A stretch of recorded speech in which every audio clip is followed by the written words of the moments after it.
Okay. All right. Yeah. Let's get this going. Uh, uh, okay. All right. Chat, how we doing? Give me 1 second. Trying to get the things ready. We should be good. We should be good to go. We should be good to go. Let me get the beat going, man. Let me get the beat going. All right, here we go. We gotta get the beat going because we are going in the AM. We gotta get it going. I got way too many things open. Bam. All right. All right, we should be good. We should be good. Okay, that's too much. Stop. Hey, doing way too much. All right, let me get the screen.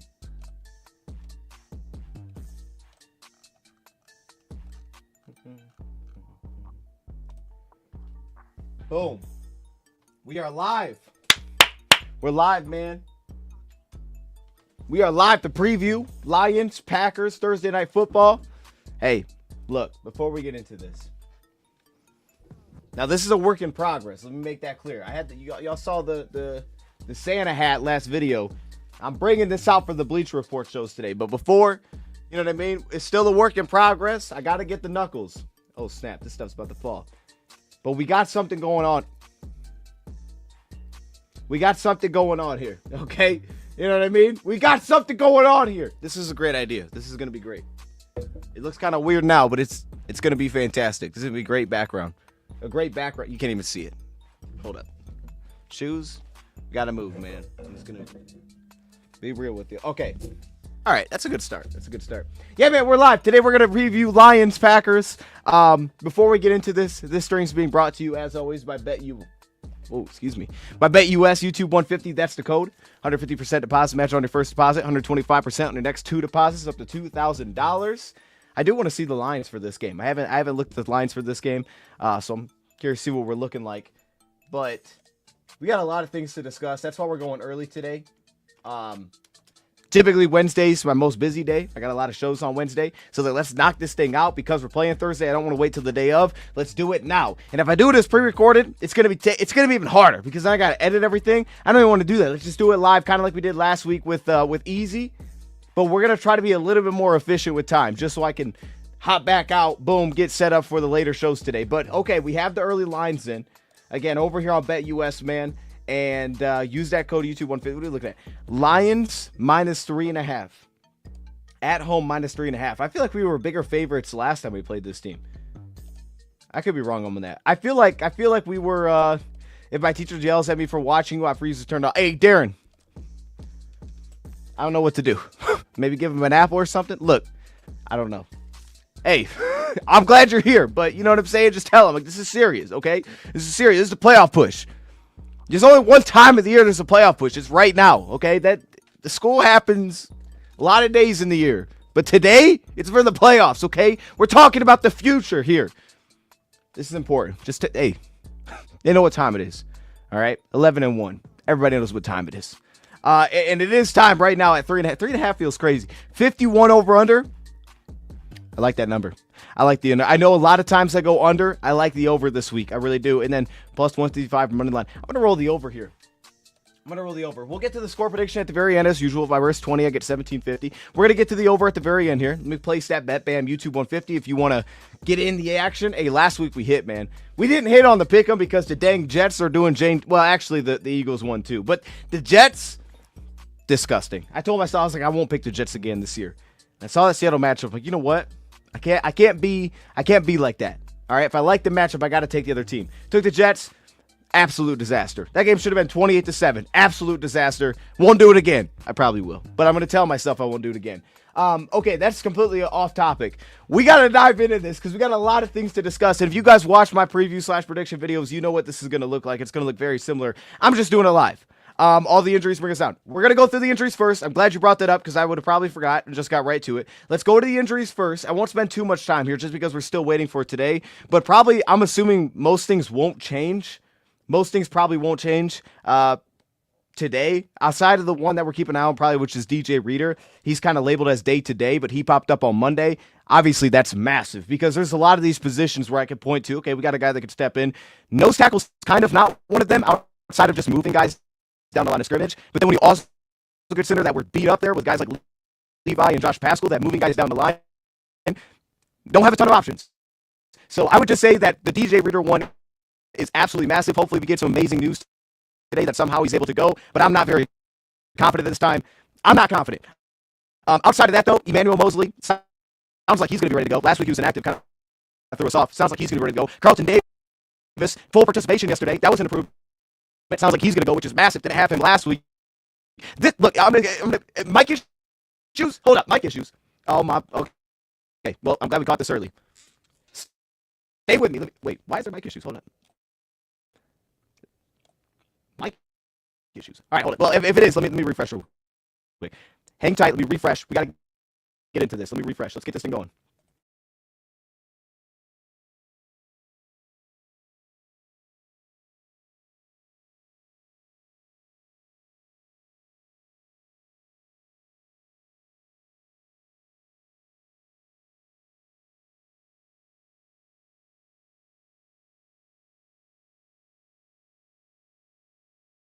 All right. We should be good.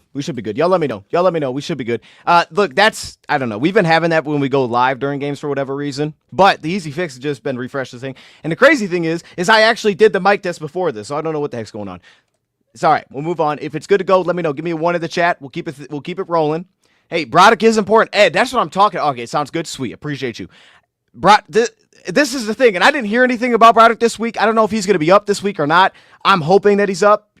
I don't want to say I hope that he's up, but I hope that he's getting to that spot where at some point we're willing to give him a shot and see kind of what it looks like. I don't know that he's even going to play this week. I know we added a little bit of help. Nobody's really a nose tackle that we added, but we do have a little bit of flexibility there. Like we could push guys in a little bit, and Pat O'Connor will probably play a lot if there is no DJ Reader. It's not fantastic. Aleem will probably go to nose tackle, so this is not ideal whatsoever, but that could be where we're at. This is the one to keep your eye on if there's something to keep your eye on going forward. However, I will say I think the area that gave us the most problems to me last time we played Green Bay wasn't really the interior. Now, part of that is because we're very good there, but that's the area that I think gave us the most problems. So just we'll get to that. Outside of that, though, Pascal, we expect him to be out. Same thing with Levi. No participation for these guys. Nothing's really changed there. He said it's going to be a minute. I don't expect either one to play. And then Taylor Decker also doesn't sound great. I think Ben Johnson was the one that came out and said, like, hey, he doesn't really need to practice. Like, we know that with Decker. And then if he can't go, we know Skipper. We trust him in both spots. We could kick Penei Sewell to left tackle, that kind of thing. Honestly, I thought Skipper did pretty well last week, and especially in the run blocking aspect, like where I felt we really missed our guy. Like Green Bay's one of those teams that they play very fast up front too, but I do think we can have success. And I don't want to say I like that matchup, but I don't hate it. I don't hate the matchup of Skipper against these edge defenders for Green Bay. I think we can still find success there, even if Skipper's in the game. So I'm optimistic that this is actually going to be okay if we don't have Decker. Obviously, it's the pass attack because to me, Green Bay, the thing that's changed with Green Bay is they've absolutely started to kind of crank it up in terms of creating some pressure.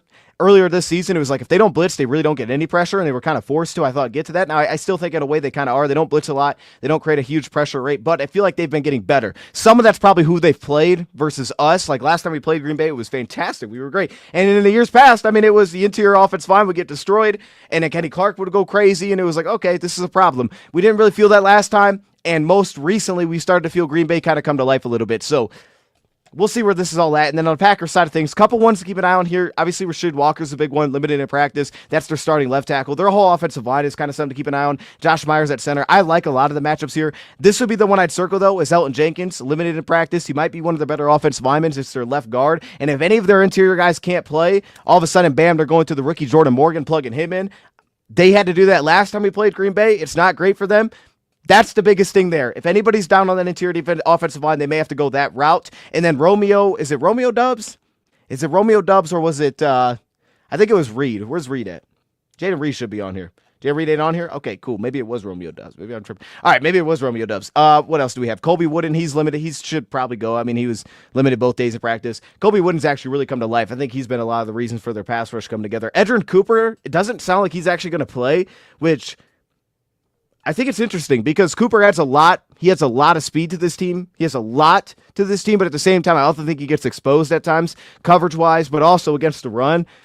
I'm not sure how I feel about this one. I don't know if this is a big swing because Eric Wilson will probably just see more snaps, and I think Eric Wilson's a good player. Honestly, sometimes I think he's more consistent than Edgerrin Cooper. He's just not the athlete. So that's kind of one there where I don't know that it actually helps us. We'll see if he doesn't go. And then obviously Kenny Clark, he's a dog, but it's practice related. Jair Alexander also looks like he might play this week finally for Packers fans, but there's no for sure that he's going to play. I will say that Alexander, they're saying we'll see. Romeo is still in concussion protocol, so we're not sure on him. So it is Romeo Doubs. Okay, I just read it wrong. And then Aaron Mosby. Aaron Mosby. Why'd I say that weird? Aaron Mosby, last one to touch on. I didn't know who this dude was before preparing for this game. I'll be completely honest with you. All right, I didn't even know he was a Packer. This dude has been huge for this team. Aaron Mosby's played a lot recently. We know that they moved off Preston Smith, and was that after they played us? I think that was after they played us. I think it was. But either way, they moved off Preston Smith. I've seen Aaron Mosby get some snaps. I think he's been huge for them against the run. This one could be like one of those players that makes 2 or 3 players that kind of dang, that was a big difference in the game. Keep an eye on this one, but full participation in practice, I assume he's going to play. I would just point out that he's been pretty good recently. I think he's been pretty good recently. Okay. There we go. That's the injury report. We'll see how anything changed. Still going to be food for Gary. Run behind 58. Man, we'll see. We'll see how it plays out. Gary, I do think, is their most consistent edge defender. I think Van Ness been a little bit up and down. I like him. I think he's been up and down, just depending on how you get your front out there. I think you could definitely work at Edgerrin Cooper if he's on the ball, but I don't know, if he doesn't play, Eric Wilson's going to be out there. I actually kind of like him a little bit better in that spot, so we'll see how huge it will be to have Za'Darius. No, it'd be huge to have Za'Darius.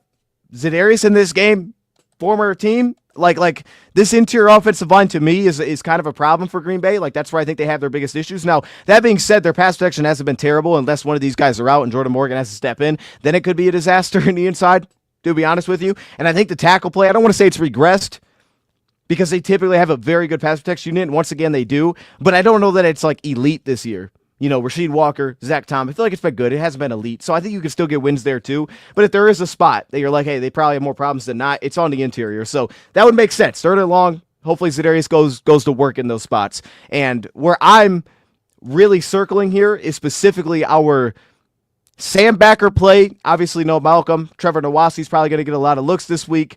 I want to see what we do with linebacker, but that specifically, that positional group against the run in this game, and not even that positional group, but also just the edge defenders in general, if there is no Josh Paschal, Za'Darius Smith versus the run. Because Za'Darius Smith was good last week. He's been good the last couple of weeks against the run. How do we handle the run out of that position? Because again, I think a lot of the big runs that we saw opened up from that spot specifically last time we played Green Bay. Of their 10-plus yard runs, I think 5 of the 6, all but 1 were created through the edge rusher not being able to play his gap. So because of that, that's going to be a huge emphasis again. Now, this is a team that does do a lot of inside rushing scheme, but a lot of it's created through cutback lanes, and Josh Jacobs lives there.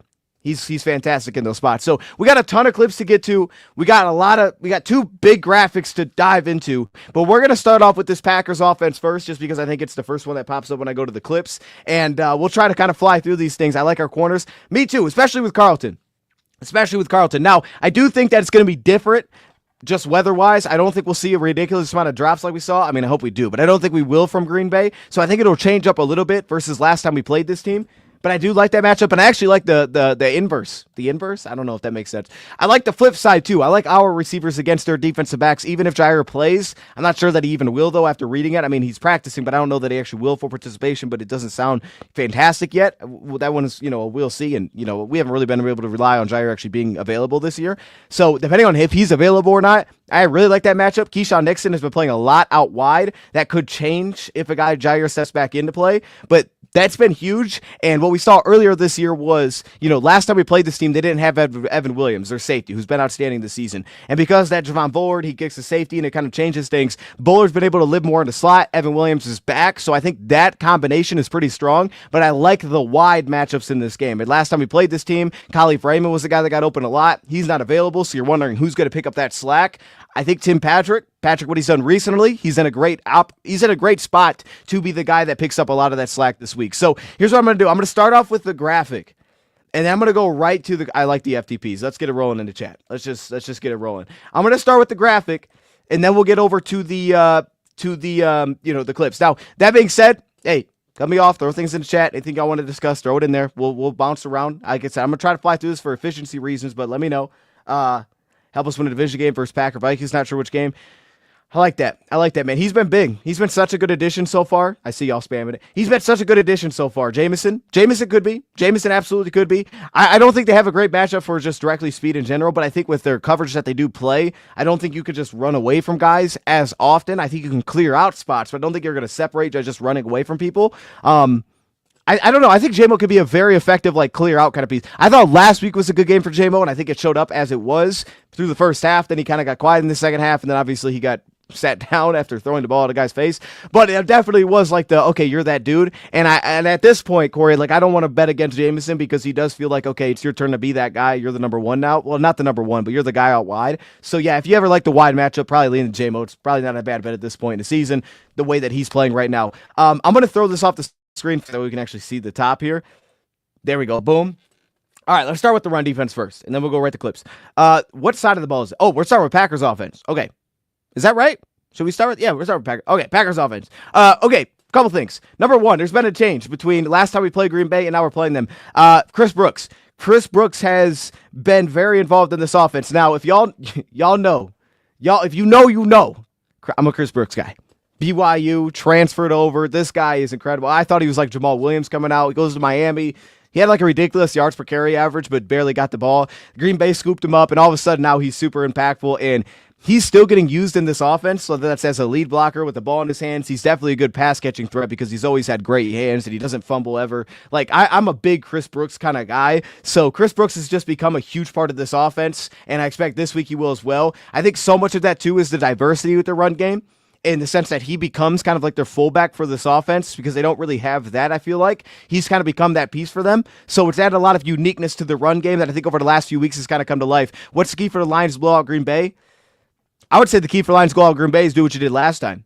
Take away the ball from Jordan Love. Like we'll get to that here in a second, but if you're taking the ball away from Jordan Love, you can get this thing out of hand fast. And as good as the Packers' run defense has been, statistically speaking, and without Taylor Decker, as much as that could hurt us, I still feel we're going to find some real success against the run. I don't think we'll gash them like we did Jacksonville, but I think we'll find real success against the run. I think we can pass on this team. So I would say that, own time possession, if you really want to simplify it, like own time possession, because you make the Packers uncomfortable if they can't run the ball on second down. And I think that's been a huge part of their offense this year, as I put somewhere near the top here. This is a team that loves to run the ball on second down. They love to do it. I think you find a lot more effectiveness. They're not as good on first down as they are on second down, which we've seen, which makes sense. A lot of teams, 2nd and 8, go 2 deep safety, bam, we can run the football. They are very disciplined to run the football on second down in longer spots. If you're getting them into spots where that's kind of off the table, I think you get them in trouble fast. That being said, though, that's what they do. So, yeah, I put it right here. Second down, light box. That's where they like to run. And also, this matchup. I remember pointing this out last time we previewed this game. I don't know that it showed up a ton, but I think it's still very impactful. Wide receivers in the run game. Lions should dominate that. Carlton's back. He made a big stop for us last time we played this team. That's going to help us a ton. Carlton was great last time we played this team. But in general, Lions should Terrion's here. Amik's here. These guys should dominate these wide receivers trying to block. A lot of times, Dontavia Wicks, who gets thrown in the mix, he's missing blocks. They got guys. Christian Watson was a big blocker in college at NDSU, but that matchup just in general, I don't think that it's great for them. I love how our DBs tackle. I love it in most games. I think this is one of those games where with their run scheme, especially when they start to go outside and they start to utilize the receivers in the run game, dominate that. Absolutely dominate that. How do Lions maximize J-Mo going into the postseason? I think what we've seen, I think the route tree is maximizing him. I think they're maximizing him because he's useful even when he's not getting the ball at this point. Like, he has a run game impact now that's kind of coming to life, but he's useful when he doesn't get the ball. He clears out zone like kind of nobody else. And I think that we saw from last week, Jameson was able to expand his route tree a little bit. Deep curls, comebacks, out routes. He's added that to his bag where it's not just in breaking and over breaking routes where he's not really settling himself down to separate. Him adding that element makes him a pretty dynamic, like, hey, there's not really a matchup that's bad for Jameson. He could probably thrive in every matchup because you think about J-Mo, you don't think about route strength. So it's important that he's not getting leggy at the top of his route where he's struggling to get in and out of breaks. And I think that's why all the in breakers and the overs and the speed routes have been so effective for him and the motion, because he doesn't have to worry about settling down every time he tries to get in and out of breaks, which slows the pace and he can get thrown off timing. But he's expanded that with his footwork so much this year. He's been so efficient that I think he's becoming a guy that's doesn't really have games where he shouldn't be at all impactful. Like, I don't think that's really a thing anymore. and that's hopefully the case, and especially the release, but not a lot of teams press anyway. Okay, continuing on with that, because we thought Chris Brooks, big part of this run game. Long versus the run. This is something I'm also keeping my eye on. Now, we know we added the Quan Alexander, which I think is going to be massive against the run. Whenever we finally get to see him, I think he's going to be very good there as long as he's clean. I want to see how David Long performs in this area. Obviously, every linebacker, but I think Jack Campbell was huge last time we played this team. But I don't think Alex made a lot of big plays against the run. And without Alex Angeloni, I think this is the game where maybe we step back and we finally notice really David Long and his impact. Like, I feel like for the first 2 weeks he's been out there, he's done a little bit, but you haven't really felt the presence. This is the game to feel the presence of Long. Getting to the ball quickly, inside, outside runs, scraping fast. Like, that's something that Alex did really well. This, to me, is a matchup for him to do that. Create some negatives, dual run schemes. They take a little bit longer, counter pulls. Create negatives. I think this is the game that we could really feel the impact of Long, so keep an eye on how he pops in this game. Split back package, sometimes receiver, sometimes back. Again, that's been Chris Brooks recently, but Reed gets involved in that. Every receiver can kind of run the ball on that team, so they use them a ton. I don't think sometimes they use them enough, but again, going back to our Colts game, the Colts found success early in that game by going to receivers running. I would kind of look to that if I'm Green Bay, especially early, just see how we approach it. And I would also say that another thing you got to watch element run-wise, it's not really the run game, but it's the RPOs. This is something that they've attached. They have always had this attachment. They love screens. They like screen flats. They like it in second and long. But this is something they've really attached for teams that are trying to blitz, stop the run. Teams try to blitz, bam, bring a slot, let's slant. RPOs have been attached. Now, that doesn't mean you can't play it, but as soon as they outnumber a team, say they got, two receivers, here's a tight end in line, they throw a screen, they got two blockers, flat gets out there, and as soon as you bring that slot and you got to roll over top and you're outnumbered, that becomes a big play. They are fantastic after the catch. Their tight ends are great after the catch. That, to me, is something to really keep an eye on, because as much as you may want to blitz to stop the run, that has been a great kind of response for them. Now, that being said, you could still find success there, bat the ball at the line of scrimmage, slot takes a good pass rush plan, gets back into play, or man coverage where you're not necessarily getting overloaded in spots like that because someone's still accountable for the tight end or someone's still accountable for the back that they're trying to swing it to. If you're in man, you also won't get overloaded. We just need to recreate Alex. Not recreate Alex. Look, we've been fine. We've been fine without him. I just think this is one of those games where you're in a situation where you can pop. I like what we've done the last 2 weeks. We're definitely feeling that we don't have him there, and Jack's been outstanding. But this is a game that the opportunity is going to present itself, I think, a lot in this one. All right, run schemes to look for. Great weekend for Michigan football. Oh, boy, we didn't even touch on that. I mean, what are we doing? Hey, actually, and I would say, in a lot of ways, I think there's some similarities to the way that Michigan beat Ohio State to what the Lions can bring to a team like this. When you watch how Michigan won that football game, a lot of two deep safeties, trusting the front four to just dominate, and, really closing windows in that game over the top, not getting guys one-on-one, not playing straight cover one. Like, they didn't let you just go find a one-on-one matchup, get comfortable, cook guys one-on-one, attack with speed. They made them work against two deep coverage, cover two. They made them work that. And even early in the game, cover three, and I thought that's something they eventually got out of. But they let their front four just dominate. And this is one of those teams where you can do that. We'll have to see where that gets to without Reeder. But this is one of those things in a lot of ways I think you can kind of carry that same approach. And I think the Lions did in a lot of ways last time they played this team. What's up, the truth? All right, let's keep going because we got to get the clips here. And so outside zone, that's kind of their staple, outside zone. Backup nose tackle is the player to watch. Unfortunately, now that could be because he's a starter. I didn't anticipate that coming in, but I put O'Connor on here. I thought last time we played this team, one of the big runs in this game was through Pat O'Connor. That being said, though, got to keep an eye on Chris Smith. Last time we played this team, Chris Smith, a little up and down, but I thought he made some good plays. Something like that might have to be the guy where it's like, okay, we didn't really expect that, but this guy's important.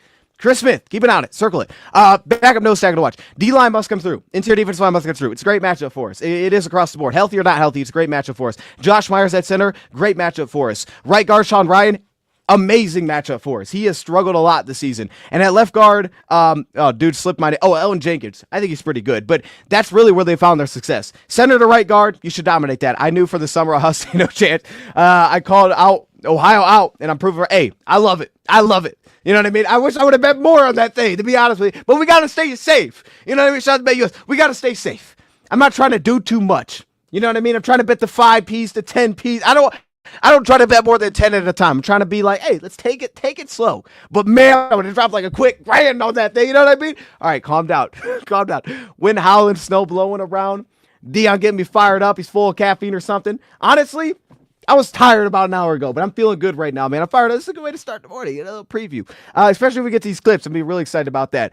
Shout out to everybody in here. So interior defense line must come through, and then tackles versus the edge defenders. Kind of tapped on that a little bit earlier here. Walker and Tom. Now, here's the thing.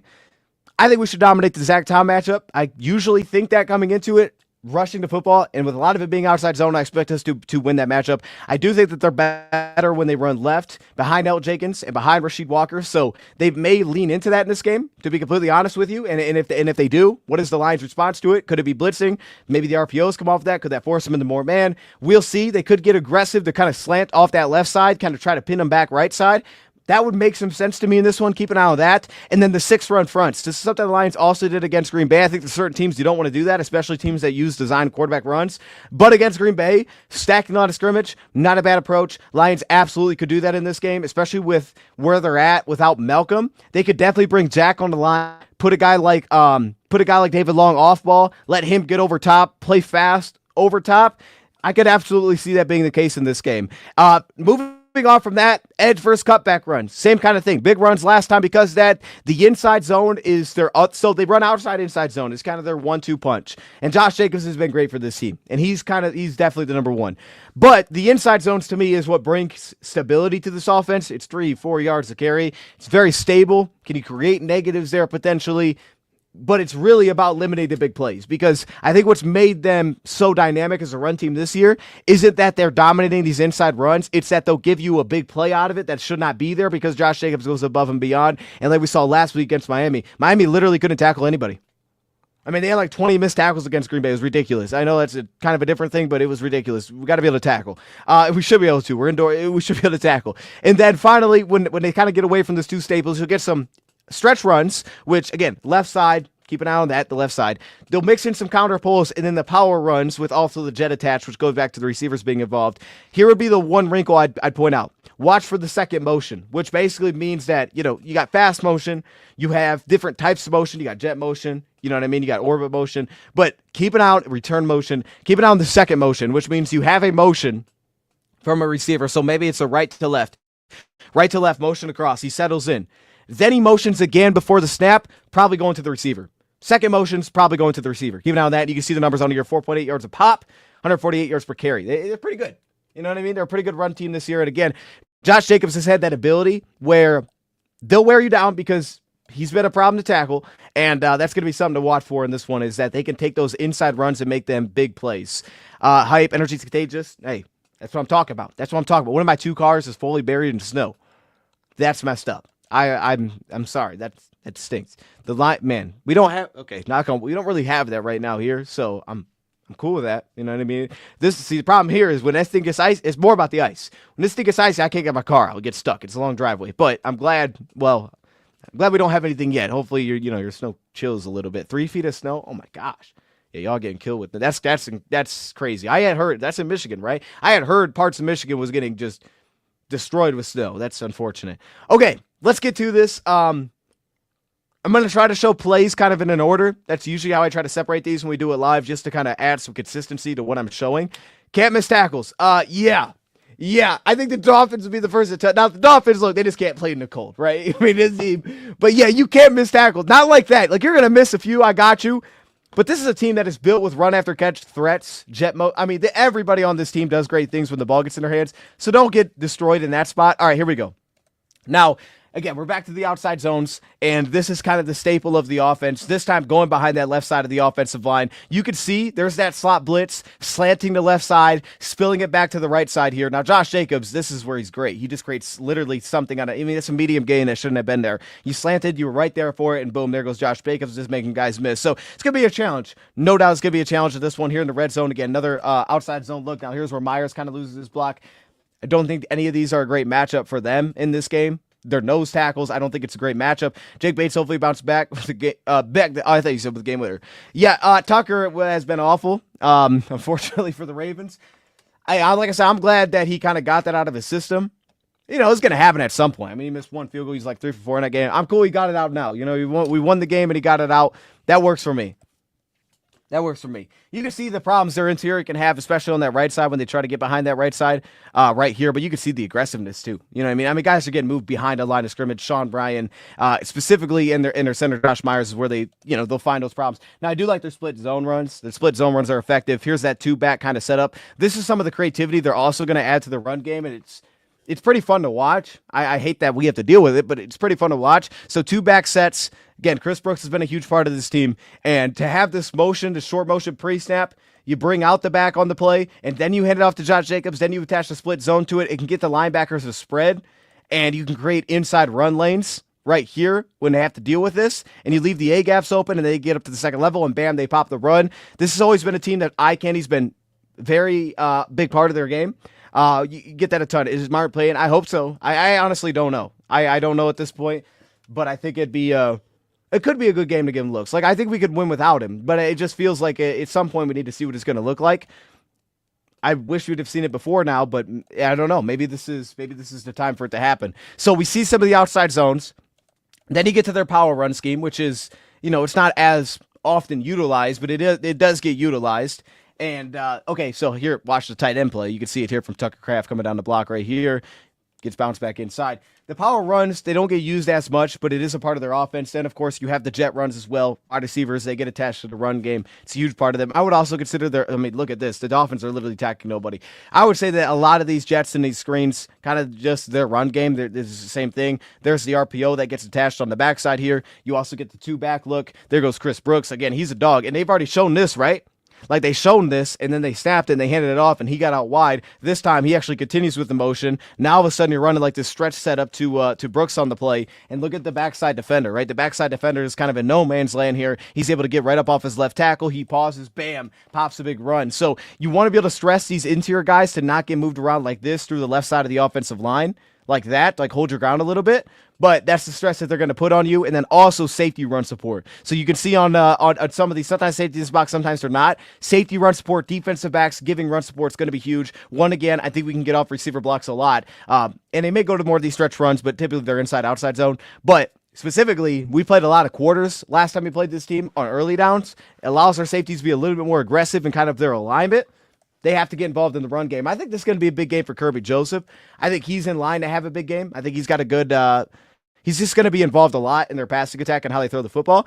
I want to add to that, though, because last time we played this team, we had talked about kind of this passing attack and how they go about it. I remember comparing it to Dak, and I was like, oh, I forgot I did that.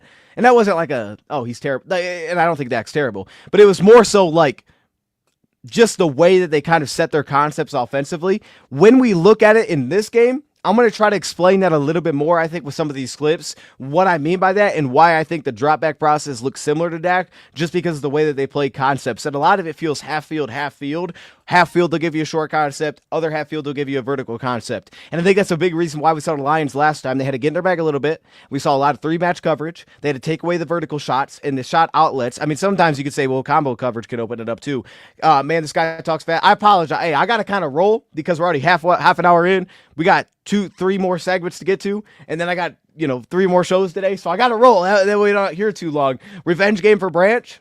Hey, and I know someone was pointing out Kirby, like, oh, I can't wait to get my hands on him. Like, boy, get out of here, bro. You're a tight end. What do you mean get your hands on him?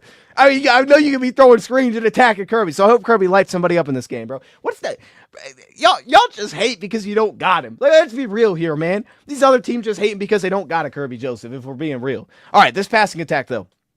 Constant wide receiver motion, kind of touched on that. Love like Dak Prescott, kind of the drops concepts. We'll get to that, but it's kind of this. Again, vertical concepts, so they'll run like two verts on the side. They'll run a corner post. They'll run a deep curl with a fade attached to it. And then the backside, they'll have a short concept, curl flat. A lot of short to longs. It works against man coverage because you can go short long. It definitely works against zone coverage. And half field reads half field coverage has found some success against that, but it is a problem because it kind of overloads spots of the field as well. And we're going to show that. But I think for the Lions, what we saw last time we played this team was a lot of that 3-match for that reason, because they were able to carry seams. And the Lions aren't a cover 3-match team, but they did it in this game. And I think it was kind of like okay, this actually kind of works against Green Bay. Now they may have to come out with a different approach against this team this time around, but it worked really well last time we played this team, and it was a great implementation by Aaron Glenn. He had a great answer. I really think the NFL needs to look at 2 bye weeks.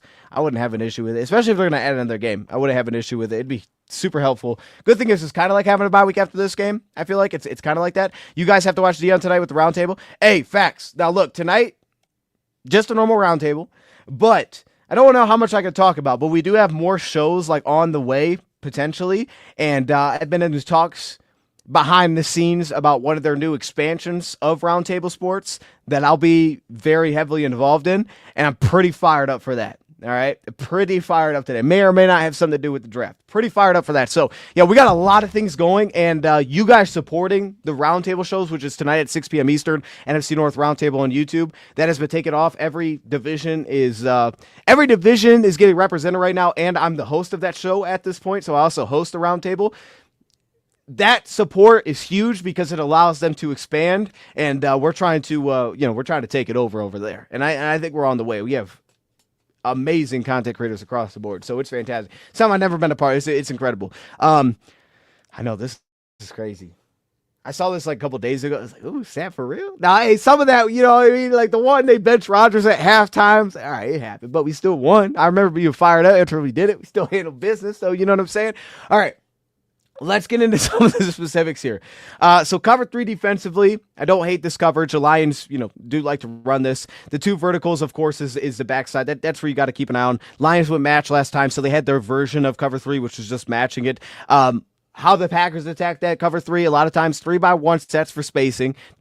Wicks has been such a big part of this offense in the last few weeks. I feel like I don't think he's an excellent receiver. I just think he's become a big part of this offense. They love him as a route runner. They love him underneath. So keep an eye on that. I think they handle cover 3 blitz well. But the biggest thing that you could do is if you're going to play cover 3 and you are going to blitz underneath it, is that even though they tend to have really good concepts vertically to beat cover 3, is that blitzing, not even blitzing, but pressure can cause them to miss vertical shots just because they don't get to them. That's the biggest benefit of blitzing, but I don't even want to say blitzing because I don't think blitzing is necessarily the best approach all the time against this team. I think that if you can create pressure, and the last time the Lions were able to create pressure, Aleem had a big game. They were able to create pressure without doing this. So if they can do that again, it'll be huge for this game.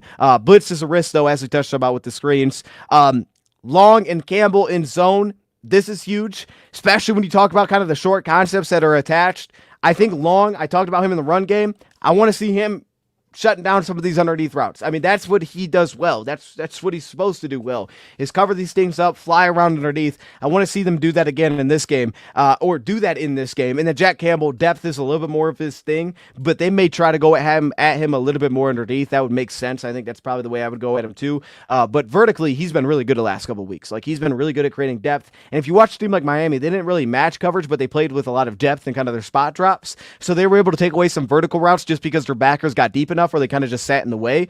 Maybe Jack Campbell adds a little bit of that for us. What the Lions did a lot on first downs, cover 4 last time, and I think the Lions played kind of this is why I kind of compared it to Lions-Ohio State, or not Ohio State, I'm sorry, Michigan-Ohio State, is they did a good job of saying, we're not going to give up the big play. That's why we're going to play this match coverage. We're not giving up the big seam shot. We're not going to give the big play. We're going to force checkdowns. Now, obviously, the backside of that is they do good after the catch. Kraft and Jacobs are fantastic, but we're going to force you to check the ball down underneath. We're going to make you sustain drives. Some of that was probably also weather. We're not going to give you the big bailout, big play, somewhat similar to Indy.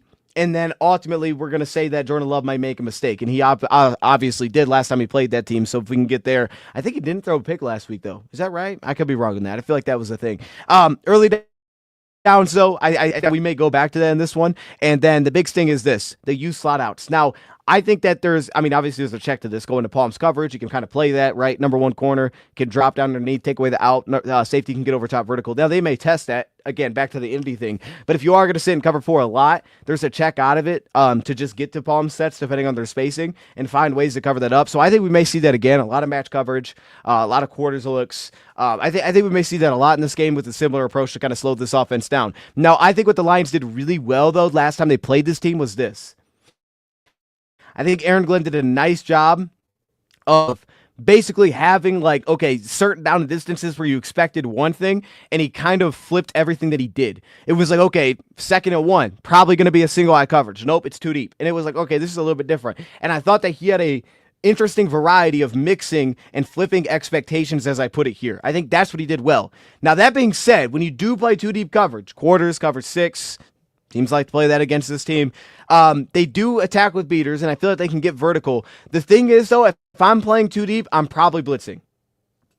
That's the area I want to blitz, right? If we're playing cover 3, we don't have to blitz. If we're playing cover 4, I don't even want to say cover 4, but if we are, that's where I'm blitzing, right? Because I want the ball out.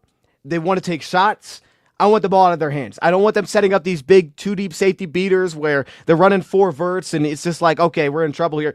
If you're playing 3 match, we don't have to do that. But if you're playing this and you got 2 deep and they can put these safeties in a predicament where it's like cover 2, like the Dolphins are running and not blitzing out of it, I don't love that. I think this is where you see those, hey, one less underneath zone defender. That's where Glenn kind of gets in his bag a little bit. I think we may see that. If you guys remember last time he threw the pick 6, we had both linebackers show blitz, both dropped out, and then delayed came Alex Anzalone, I think it was, that created the pressure and I got picked off.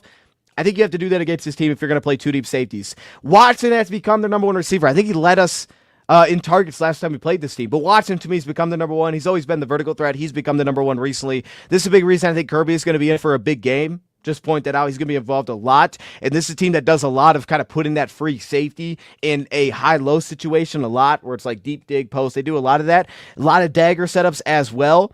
So if you are going to play these cover 3 looks, they're going to have one-on-ones on the outside with Carlton back. Lions may feel really good about that with Terrion, which I'm good with. The biggest change I think we're going to see this week, chat, is I think we're going to see Christian Watson get a lot of one-on-one targets. I think that in an environment that's not terrible weather, the Packers are going to come out and say, we're going to take our one-on-one shots when we get them. When you do play 3 match, we're going to take our one-on-one shots with Christian Watson, and we're going to test that you can cover. We're going to take our one-on-one shots on Terrion Arnold and make him work downfield and prove that he's not going to get called for flags. I think that's going to be the big difference in this game, is that they're going to press us vertically, and they're going to try to put those guys in tough situations to just test us. And I think that's going to be start to finish. Now, maybe that's from the beginning, and then they peel back if we're handling it well. But I think that's going to be the biggest difference this time we play them, is there's going to be no let up of we're going to take these one-on-one shots. We're going to make you work out wide. If that's what you want to do, if you trust that, prove that you trust it, because they love their receivers. And I think that's going to be the biggest adjustment for them, is not as much trying to find like the spacing as much as it's like, we're just going to take our shots. And we're going to push you vertically, and we're going to lean into that heavily. And then, you get to some of the situational spots. He had 2 dropped-ins last week. That's facts. That's true too. He is due for at least 1 in this game. Couple things situationally before we get to the clips. Bunch man coverage. They tend to, when they get the lock looks, Wicks and Reed, that's more of a third downs thing, but those guys are kind of their underneath threats. They're gadgety types. They're tough to work with, so those guys have been the huge answers there. And then on third and medium to short, third and medium, you'll get these half-field concepts. Third and short, you're going to get a lot of screens because we'll run the ball on third and short. And this is where, again, the Lions did a nice job of kind of flipping expectations. There was like a 3rd and 2 last time we played this team. Lions went Tampa 2 coverage. It was like, what the heck is this? But flipping expectations was beneficial because of their answers are typically to a coverage that they would expect in those spots. So I thought it was great. And then 3rd and long, you're going to get double moves out wide. They're going to take their shots. They have no issue. If they get a 3rd and 6, and it's quarters, and you got a one-on-one wide, he's going to throw a shot to Christian Watson. He has no problem with that. Mirrored concepts, again, vertical, double post, double dig, that kind of thing, especially against man coverage, and this can also be effective. One-on-one shots, dagger concepts, that's probably their most used concept in their offense, is like a deep post with the dig underneath it. And then finally, I like playing cover 1. I like playing man against this team. My thing is, I also like cover 0. You get this team backed up, I bring the house, play cover 0. He's going to get the ball regardless. And we're going to show plays here today that Jordan Love does a nice job of doing things off script regardless. He's got that high ability, but I do like kind of pressing this team to make something happen. So I have no issue with man coverage, and especially if we're kind of healthy, which it looks like we're going to be, no issue with that. So, before we wrap this up, pressure. Aleem, big game. Aleem was huge last time, and the run blocking from the interior could be a little bit struggle with center to right guard. I don't know why I put that at the bottom. Look at it now. Why did I put that at the bottom? It's supposed to be at the top. Anyway, and we're on Reader's availability game time to say, yeah, it sounds like it's going to be like what happens today. I would assume Reader's kind of in the same boat as Decker. It's like, oh, we don't need to see him practice, but it doesn't sound great. They're saying day to day. My thought would be he doesn't play. I don't want to put that bad energy out there, but my guess would be he doesn't, and that we're going to see a lot of Pat. I touched on Chris Smith did a pretty nice job for us last time, so it's going to be something like that. Aleem may go to more nose tackle, which could allow Aleem to go to work a little bit against that center right guard duo and the center specifically, and run to pass, that kind of thing, play action sets. If they go single back, a lot of times it's play action because they don't do a lot of that. So that could be a help for us, but I would assume that he's not going to play, which is, to me, I think that we should dominate that matchup, but not having it, we probably won't dominate that matchup if he's not there. That being said, though, the focus should be how our defensive ends, how our edge rushers perform. To me, that would be the focus in this one, is how the Lions perform at that positional group. Okay, let's get to the clips. Liam and Za'Darius need to cook. Yeah, Liam needs to cook again. Za'Darius for sure, especially those pass situations. Got to go to work, dog. Lions got to sweep the Packers. Little too arrogant. Man, the Packers be feeling themselves. You know what? It's not even just the Packers, though. Let's be real here. Not even just the Packers. No, you good, Easy. My bad. I just saw your text. Hey, you good, man. You good, man. We have a good, we're good. I don't remember what I was saying. I'm going to be honest with you. Oh, no. I brought this up to Easy last time we were live. Yo, the Packers talking about, like, prove themselves in the division, all this whack garbage. Bro, you're trying to keep your division hopes alive. That's what this game is for you. All right? This is win or you're not winning the division. That's what this is. If they lose this game and they're 9-4 against 12-1 while already getting swept, literally one win ends the division race for them. One win us, one loss for you. So this isn't like Packers trying to reclaim the division. This is Packers trying to stay alive in the divisional race. Let's be real. And that's like not because they're bad. That's because the division is so darn good. But that's where this is at. You know what I mean? So like people trying to make this like this is a Packers proving themselves as they're the king. Like get out of here, dude. The Vikings already beat the Packers. Vikings are up 28-0 on you guys. What are you talking about? That was in your house. Calm down. I'm just saying. I don't like the Packers. But anyway, gotta calm down. Hey, that's going to be a good second matchup. Honestly, though, I hope that flips. Hopefully the Packers go handle business against the Vikings. Hopefully that's where they lose. That'd be great. That'd be great. All right, let's go into this. Now, we got a lot of injuries. We do got a lot of injuries. If Decker can't go, I'm honestly not – I don't want to say I'm not worried. It's not great. Decker is always the biggest swing one to me in the past. But I don't hate this matchup with Skipper. I don't hate it. I think there could be a lot worse spots to not have Dan Skipper than this game. There could be a lot worse spots than I have Skipper. Just cook and be competitive. I like that. Just cook and be competitive. Okay, that's tough. I don't think I've heard that. All right, I got to. Okay, let's go to this offense here. Now, this is the problem. So 2 deep safeties. Here's cover 2. A lot of teams don't play this regardless, but this is where they do a really good job of creating these vertical shots. Now, you can see that pressure spills during a love up the pocket, forces this one over top, and you can kind of see where they put these safeties in a bind, where they create leverage vertically. That was just a straight missed throw. That's where I'm saying if I'm playing too deep, I'm blitzing, because I want him to either not see it vertically or do things like that where he misses it. Now, unless the Lions are cooking up front, like if Aleem and Za'Darius are going to work, all right, fine, don't do it. If those guys are going to work, I'd rather not lose the guy in coverage. But this is the kind of thing that they do when they're in those spots. Okay, now cover 3 defensively. This is how they create it. Now, again, this is shotgun. They do a lot of kind of these doubled route concepts on top of each other's. So a lot of dagger setups, double digs, they clear out. This is the guy. This is why I said Kirby's in for a big game. Not because I think he's going to have 8 interceptions, but because I think he's going to be in the mix a lot. And you have to be aggressive. Now, they're going to put you in a tough spot where free safety dives, bam, back over top. Now, cornerbacks got to communicate. They got to take it away. Now there's leverage. They're going to push you in those tough spots, no doubt. And that's where blitzing again and pressure are kind of the difference in this game. Maybe more so than any other, where it's like, hey, if your front 4 is dominant, you're probably winning this football game. Like, sometimes like that's as simple as it gets. I think it might be that simple in this game. That being said, though, I want this guy to play aggressive. I want Kirby to be aggressive, and I trust our cornerbacks, Terrion, hopefully now where he's at in the season, and Carlton, and Amik, to these guys be really good in communication, take the verticals if they try to pull your free safety and get back behind him. I want him to be aggressive like this, to step down on these routes and force him back to the second guy coming through. And you can see also the depth here, because they're spot dropping. They're not matching anything. They're just spot dropping cover 3. Because of that as well, they're leaving the middle field open. But if my free safety stepping down and hitting like that, I think you're in a good spot. I think that's how you have to play this if you're Kirby Joseph. And I think that'll give us the best shot. Again, free safety aggressiveness here. Quarters coverage. You can see the free safety on the backside. Finds the route. One-on-one here with Jaden Reed. That's not really open. The problem is against quarters is they're going to check the ball down, which this is what the Lions played a lot last time they played this team, and it worked well on first down. The problem is this. You have to tackle in space. All right? You can't have this dude break in 100 tackles like he did against Miami. That can't be the thing. We can spot the left side extra blocker. That's good. That's what's hurting our offense right now. Honestly, I thought Dan Skipper did well last week. I thought Dan Skipper did pretty darn well. For expectation, for sure. I thought that he was in a good spot. I thought he ran block his butt off. Now, pass pro, obviously, that's always going to be a little bit hit and miss. But I thought Skip... I went too far with Easy saying that he could be the future. But I do think that he could absolutely be the future of, like, this is a... Manu's the ideal spot there, but this is a like legitimate swing tackle. I like what Skipper did last week. I'm pretty optimistic going into this one with Skipper, and typically I would not feel that way. I'm pretty optimistic. Now Lions gave him help last week. Well, I'm pretty optimistic with Skipper. It's crazy, but I am. Hey, shout out to Skipper, bro. He earned some of my optimism last week, man. That dude did some work. Again, quarters coverage, they're going to take these shots. They have no issues with doing it. They're going to get one-on-ones. This is the difference. Indoor, they're going to be playing fast. This, to me, will be the difference in this game. This is, I think, how they're going to play it. They're going to take these shots. Now, he makes this play. I think they're going to do this against us all game long. They're going to stress us vertically and say, hey, we don't trust that you're not going to get called for a flag if I push this deep. I think that's how they're going to play us all game long, and it's just how are we going to respond to. That's going to be the big part. And then cover 3, you can see the little spacing that they create. So they got vertical concepts, bam, bam, and then they have an underneath concept. This is, to me, why it reminds me of Dak, because they'll do similar things, where through his drop back, he can go short to long, short to long. He can do this against man too, where he can go quick concepts, doesn't like it, and he can come back. And by the time he comes back, now the vertical concepts is set up right there. Dagger. They love their dagger concept. Now, here's where you get into that tough spot. Here's the balance. Okay, so if linebacker gets depth, this guy's open, unless he crashes down.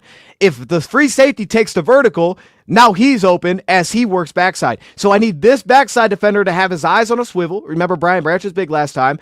I need his backside to keep his eyes on swivel. Meek Robertson, I think he's been great against zone coverage right here, so we can kind of collapse this. And I need the free safety cornerback to be on the same page. If you dive, he's going to take this shot. So stay on top. We cannot have guys running over top. So if I'm telling the free safety to be aggressive like I just did, cornerbacks have to stay on top. Make them work 9-yard deep curls. I can't give them 60 yards over top. So free safety aggressive, cornerbacks don't let somebody run past you. Don't let somebody run past you. And this is where it's like, hey, if you would have played, like again, with him getting peeled out, this picks up 17 yards. But I'd rather them work that than cornerback going deep and he's picking up 60 yards, because that's the game breaker that they're looking for. And they're kind of like the Colts with a quarterback that runs less, but he's also much more efficient. That's kind of what they are, right? They're gonna throw a lot of picks. They're going to make some massive plays. That's kind of what they feel like the Colts just a lot more polished than the Colts are. And then here, right, 3 blitz. So again, vertical concept, short passing concept. This is how the Packers play it, right? So here, double post, spacing. Double post, curl flat. This is how they set everybody up so they can go short to long. This is why blitzing doesn't really work constantly unless this guy somehow finds this route. This is why the Lions played match coverage, because he's going to then just get to the short concept, get the ball out of his hands, and bam, you have a nice pickup. That's where they give teams problems, is that they find a lot of answers regardless of what you're doing, because they'll have both sides kind of responded to. So I think that's what the Lions kind of set a precedent of how to play it. Now, if you create pressure, watch how they miss the vertical shot that they get open. Cover 3 spot drop, right? Cover 3 spot drop. You got a sky coverage here with your safety rolling down into the flat, funneling it back inside. Now they're going to put the free safety in a high-low right here. Bam, crosser over the top, pull him out of the play. This is going to be open. But he doesn't find it because he feels pressure right here, right? He feels pressure. He's spilled out of the pocket, and watch Jordan Love goes to the check down. This is open. Can't get there because there's pressure with a 4-man rush. Gotta win. You got chat.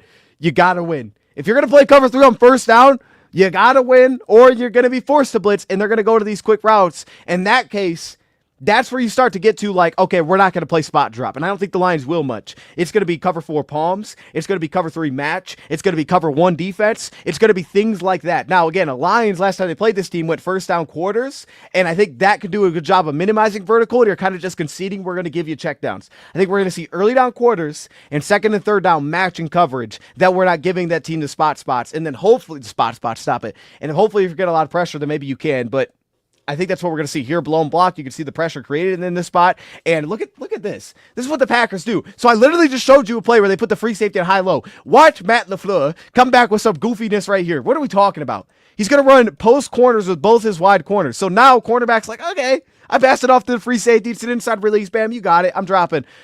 You better drop then. And then this guy cannot be like, we've seen this with Amik against Houston one time. I'm not trying to call him. I love what Amik's doing. But this happened to Amik. And he started to drift backwards playing. Like, no, play your zone, bro. Because here, look at this. Right? There's pressure on the play. He passes the free safety. Now it's the post corner. So he has to bail back out. Okay, fine, whatever. He would have been wide open if it wasn't for pressure. It would have been a touchdown. But the flat can't leave because he feels Jordan Love looking upfield. He's got to stay to his assignment because now you leave and then bam, they end up picking up a huge play because he doesn't make the tackle. He gets completely ran over. They're good after the catch. All right, they're good. I feel like Joseph and Branch are going to have big impact. I think so too. I mean, this is a safety game, right? And Branch can always be tough in these because he's got so much ability where he can kind of just like, he'll be that guy to play on the backside of a play and jump it. That's what Branch does, is things like that. And then here, short motion is such a huge part of their offense. Here, when they go cover 3, this time they buzz it. You see the short motion. They create spacing. They're making this guy drive. Now, he's in a spot where he could make this play. And bam, almost does. But you miss the tackle. Now it's a first down on the play because you're going for the football. That's the stress that they put on you. All right, let's continue to a couple of different more looks. I do like cover 1 against this team. You're going to get double slants both sides here. I like cover 1. I like making them win. And you blitz here. There's a mistake in the interior. They don't pick it up. There's a free rusher. It's covered up well. It's incomplete. Obviously, Amit could do that. Branch could step down and do that. I do like cover 0 because I can put Branch on one of their slots or their tight end. I trust him in that matchup. Here again, cover 1 blitz this time. It's literally the same setup where you got curl flat, bam, bam, short to long. So watch him on display. Short, doesn't like it, comes back to long.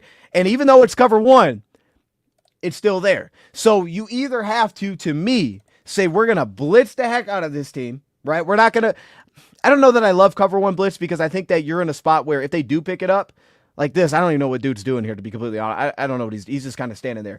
I don't know that I think you got to go and say we're getting that ball out of his hand. Or you have to say we are absolutely putting another piece in coverage, like the last play where there's a robber and he settles in the middle and he kind of takes it away. Like this is fine. This is fine. You got a robber, he settles down, you take away the vertical, bam, that's cool. Or cover 0 is fine. But the in-between game, I don't love it because now you're still getting one-on-ones and you're not creating much pressure. I like this, but you drop out and you got 2 defenders underneath. Now, Packers don't pick it up. So you can already see right now what we're showing is they have problems picking things up. This is literally why he threw a pick 6 last time, because the Lions did this. They rushed to touch. Watch this. This is how he threw pick 6 last time. Watch up front. Rush to touch the O-lineman and then drop and bail. Now it's cover 0, but because of that, they don't pick it up at all. They bring a 5-man rush and they don't pick it up. Now all of a sudden he's bailed out. Now he's going to make this great throw. Bam, he hits this out route and they get close. They pick up 9 yards on the 3rd and 12. But that's where cover 0, I love it. Because even if you're going to drop out, you can at least stress every position and make it difficult for them to actually pick things up. I just don't like playing the in-between where it's like, oh, we're going to kind of give you some time, but we're also not going to have much support. Like, no. Go at this team. All right, if you're going to give support, give it like that. And then obviously you can see here the extension of the run game. If they get numbers, it's a problem. You can already see the numbers pre-snap. Look at the number. They're stacking the box. Yeah, Jordan Love's like, okay, look, Jordan Love gives him the double take. He sees it right here, sees it again. Watch this. Hold up. Oh, wait, hold up. There it is again. 3 times. That's the flat. We're going to walk into the end zone. And they like the receivers blocking. We need to dominate that. We cannot let that happen. I don't think we're going to get bullied there. I think we may bully them in their spots. And then again, screen tunnel, bam. Now, when they get past midfield, a lot of screens. They love this against 2 deep safeties. They'll even hear when they roll down. Also, it's a response. Why? Slot blitz, roll down. You're losing an underneath defender. And if he doesn't tip it, big play. So it's fun to say, like, let's slot blitz, let's slant the pass, let's slant it to stop the run. But there is absolutely a negative side to that. And I think a lot of times like this, more often than not, it's not great unless you're playing man. And here, when you're matched up one-on-one, you don't get overloaded because someone has to still account for the player that leaked out to the flat. So I know he dropped it, but at least if you're still matched, someone has to account for it. And I think that's a huge part of this, is just not leaving guys unaccounted for. Again, what I don't even know what we were on this play. I think this was cover 6. I think this one was cover 6. This is still back there 2 deep. They're not blitzing, spacing, bam, get the ball to their hands. I mean, short to long. That's the whole 9. But anyways, that's their offense. It's a really good offense. I ain't gonna lie, it's a really good offense. But we gave them problems last week, and I think we're gonna see a lot of things carry over. The problem, the thing I'm gonna be curious about. I don't know why I started this. My bad. I don't know why I started your comment. What up, John? The thing that I would keep an eye on. It's not easy for being in the building. The thing that I would keep an eye on too is, how does this game change from last time? Because you know Matt LaFleur sitting there like, all right, they're going to match us in coverage.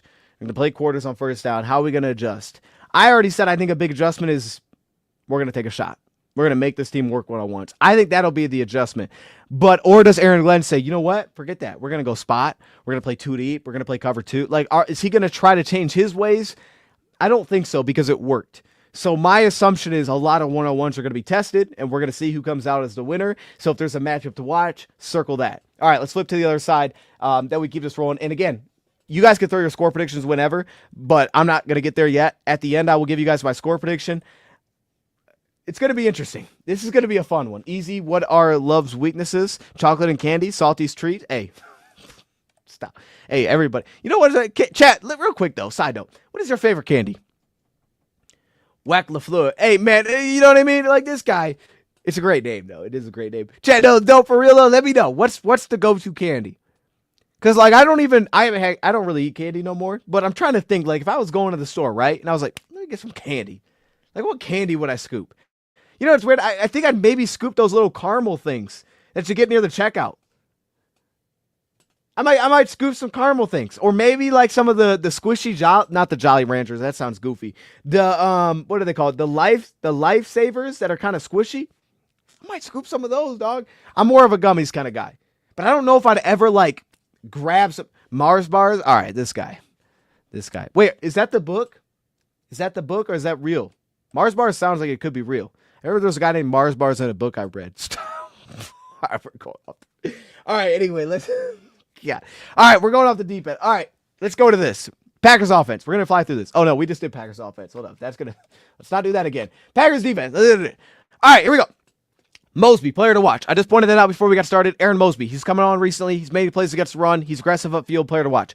Here's what I see against their run defense. Outside zone plays. What do I like against this team? Well, I like the toss outside zones. I like quick hitters. I love pin pulls. I like things that quick hit. I don't like long developing things. They scrape fast. They play fast. Clay Walker, Isaiah McDuffie. I don't like long, drawn-out plays. I like quick hitters out wide. Or a healthy hutch. Hey, that'd be great. That would be a problem for him. A chocolate bar. So you just going to go buy a Hershey's. Or you saying just any. I don't even care what brand it is. Caramello bar is low. I don't even know what that is. Caramello bar? I don't know what that is. What aisle is that? I ain't heard of it, but it do sound kind of fire. Oh, yeah, no, that's fact. That is a classic. I don't eat a lot of candy either. Butterfingers. Ooh, Butterfingers is tough. I'd probably roll with the Twix, though. Like, if I actually felt good and it wasn't like, ooh, that might hurt my stomach, I'd probably roll Twix. You know what I mean? That was always the go-to. Honestly, though, I actually loved the Cowtails. Like, late in high school, the Cowtails were it, bro. It was like, hold up. Let me hit a Cowtail. I don't think I've ever even had a Heath bar. Snickers are a classic. Can't go wrong with Snickers. Nobody ever says three Musketeers, but those kind of hit a little bit. I agree with this, Ed. This is completely agree with it. You know what? That might be my show today at 4 p.m. Eastern. Okay. Inside zone runs, I think, do work well. I think you could run behind Kevin Zettler, who I think played really well last time we played this team. So keep an eye on that. I would have really attached the motion. Reason I'm attaching motion a lot pre-snap is because I want their linebackers to show gaps, minimize the scraping opportunities. Here's the thing. You got a team that flies. Boom, boom, boom. Left sideline. If you show motion, you get a team to play show gaps where it's like, hey, he's responsible for the A. But if I can get him pre-snap to step into the A gap, all of a sudden now I minimize some of the scraping and I can create opportunities to get a little bit wide against his team. Player to watch. Frank Ragnow versus the interior defensive line. I didn't think he played great last time he played this team. They have a really tough interior defensive line that I think, again, recently has come alive. Devontae Wyatt has come to life recently. I also think that, Colby Wooden's been pretty good. I'll say that. Devontae Wyatt's played more recently than I've seen. Colby Wooden has really come to life for this team. You always have to deal with Kenny Clark, and TJ Slayton has been a really good 1-2 punch with Kenny Clark. You can see right here, Slayton and Wyatt, inside slam runs. I do like that as well because if I can slam down the line, boom, roll my offensive line scheme, get linebackers to play it, and then hit them off the backside, cut back, boom, I got a big run out of that. Stretch runs, don't have an issue with it. I like running towards Van Ness. I think Gary is a problem to run at, specifically on these stretch runs, unless they're more quick hitters. Sweep runs are okay, but the linebackers do feel fast over top. So I like toss leads. I like a fullback like last week. I like getting up to that Sam backer if Edgerrin Cooper, if he's on the line, I'm going at Cooper left and right. I like quick hitting outside runs, and I love the schemes where it's like, hey, get the wide scheme, but come in a little bit inside of it, right? Maybe that's a delay, maybe that's a draw, or maybe it's like we played last time Green Bay. We said, let's go trap runs and wham runs because you get to their linebackers. Here's the problem. I think you can get up to these backers. I think you can lay blocks on these backers second level, and I think the thing is you just want them moving and then coming straight at them. You don't want them moving with you on a play that takes a second to develop because they're typically going to be in a really good spot to go make the play.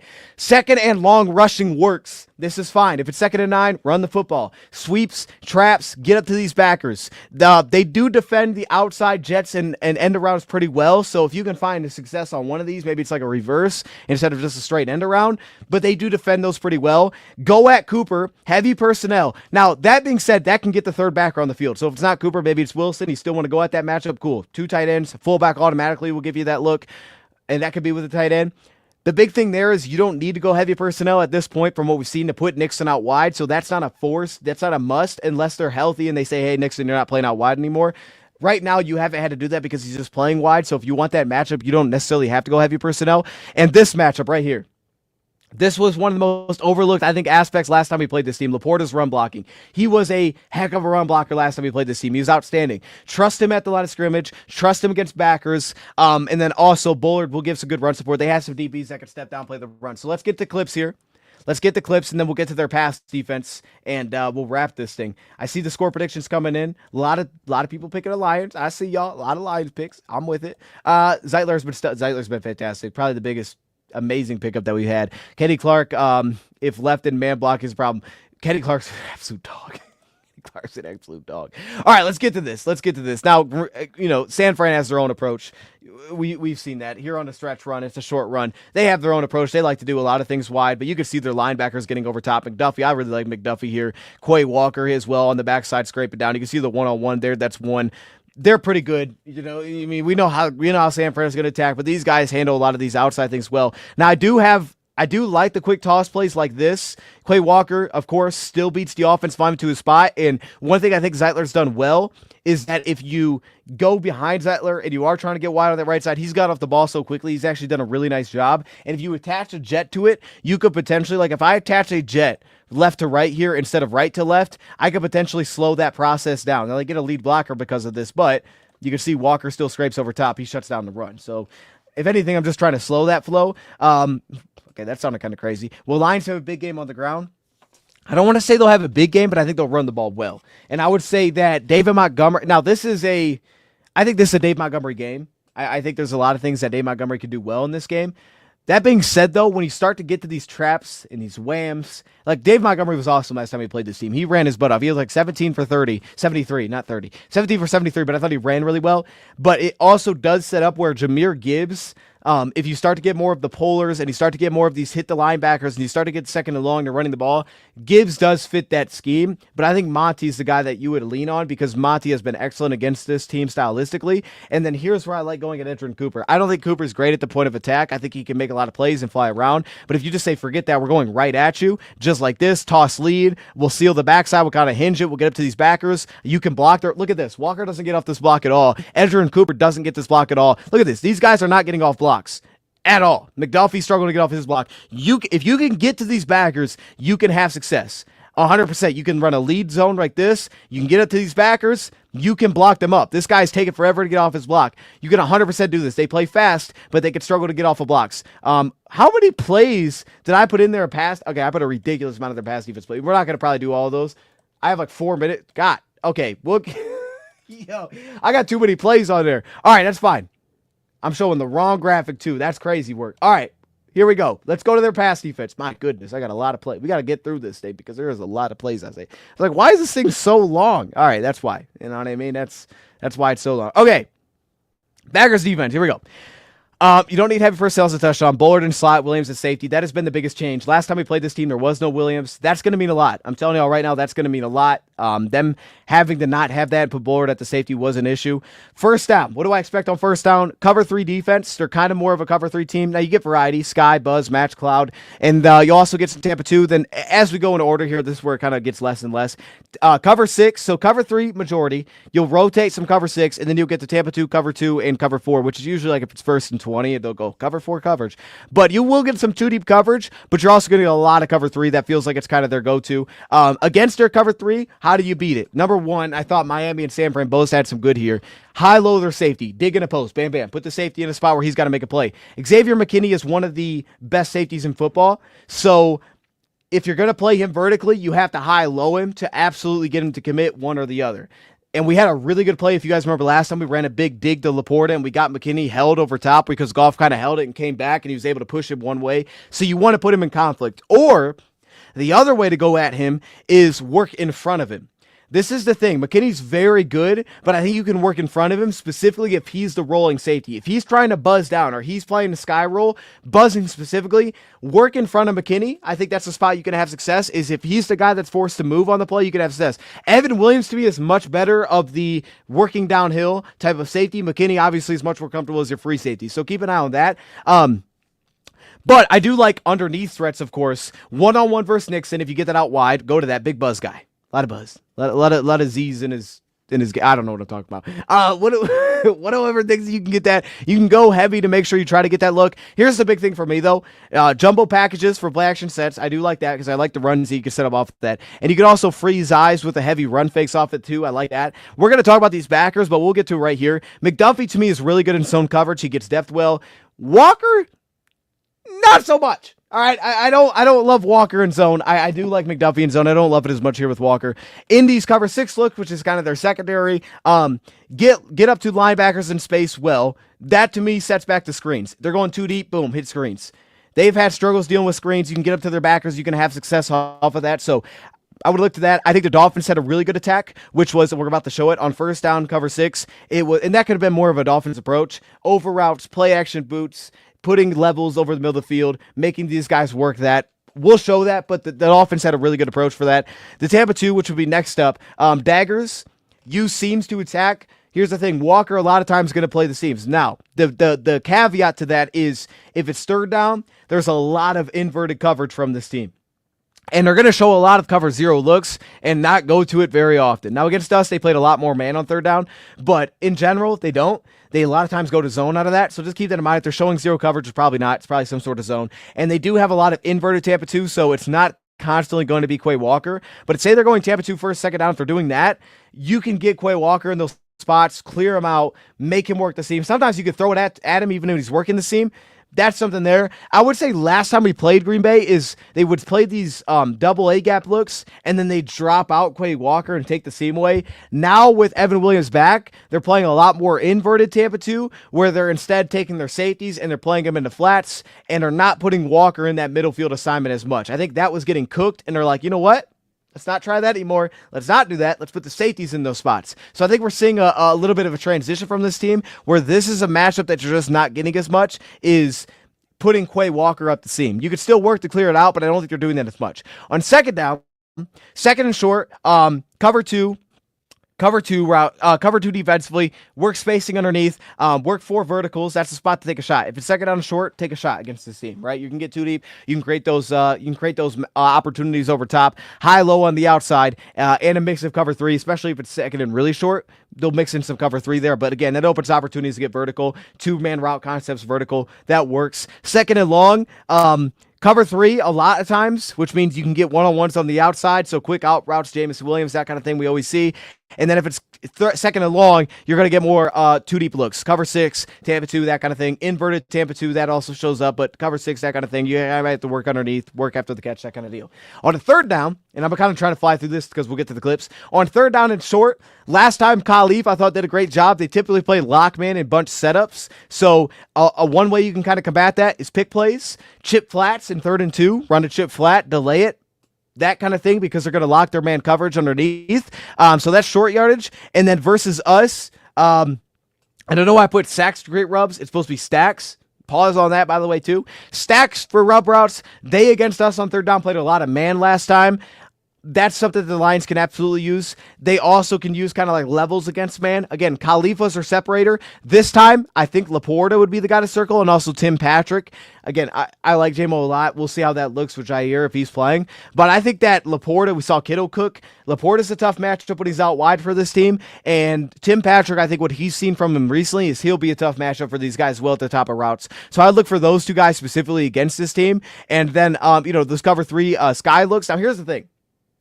If it's third and short, I think they like to go to more of their cover 3 sky looks where their safeties can race the flats. They can kind of push that back inside, and they take flats away, and you can work them middle field levels. Boom. High lows, middle field levels. Or use short motions, clear out, get out wide in those spots. They'll mix in Tampa 2, as I touched on. This is something we'll get to. The area to attack their Tampa 2 is behind their hook curl defenders. That has now become a lot of Quay Walker, sometimes McDuffie, and maybe Eric Wilson playing a little bit flatter. That's where you can kind of attack this team. The seams, you can try to clear it, but even if you do clear it, you want to work underneath, so you can kind of work the underneath levels there. And then also, I would say short motion pre-snap support in these spots. And then also, third down that's a little bit longer, you're going to get more quarters looks, so a lot of dagger concepts. Bam, bam. Yeah, Brock Wright would be great. If it's third and 2, Brock Wright, chip flat, get it to Brock Wright. He's going to be great in those spots, no doubt. Also, if it's second and long, you could see they do a lot more too deep. Cover 4, cover 2, Tampa 2 invert. So deep curls work because you can create spots open in those spots. Those work. And then they also play 3 buzz. So my thing that I've noticed, if it's third down and short, you're going to get a lot more safeties to the flats, force it back inside, which can open up kind of the in-between of that and get one-on-ones out wide. If it's third down and long, they're going to buzz their safety, which means that the safety comes down into the hook curl zone and a linebacker kicks out to the flat. So the response to that is short motion, get to the flat, make that linebacker play the flat, unless they're going nickel completely or dime and they're kind of taking that away.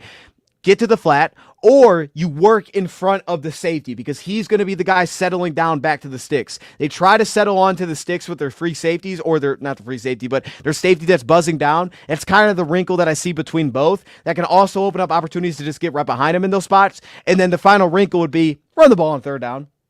We ran it well last time we played this team on third down. Run the ball on third down. Inside zones are effective. Goal line, they have a lot of variety. I think this is one of the better goal line teams I've seen. I don't know what the numbers say, but this is a really tough team to run the ball against straight up. Like, they have had one of the best run defenses I've seen in goal line spots. They are a top-tier run defense, and they have a lot of combinations of coverage. Cover 4, cover 3. They'll drop 8 if you're deep. There's a lot of variety. Red zone, they'll get cover 0 against us. Deep digs are effective, and I think also the biggest thing you want to do is really simplify it. You really want to simplify it against this team. We saw it on the fourth down we scored. We kind of ran like remember how we got close, then we had that really like sneaky route with St. Brown back shoulder? You really want to simplify against this team. Again, big body. Get out wide. Who's going to win one-on-one? That's how you want to play this team. And again, the last note is they're going to show a lot of cover 0, but a lot of times they're not going to run it. So smash concepts are very effective. That's ways to go. Smash concepts are very effective in those spots when they do show cover 0 because they're making their linebackers and those guys that are playing the line race out, or their safeties race out. So because of that, you can work out wide, and the best way to do that within the offense is smash concepts. Curl, corner route under top. That kind of thing where they have to play 2 routes, but they also have to get over top, or they're just layered on top of it. That's the best way. Or an under route with a corner. That's the best way to do it. So that's their defense. Even though I feel like something's missing here. Hold up, 1 second, chat. Something's missing here. It just cut off the screen. Let me make sure that that's not the thing.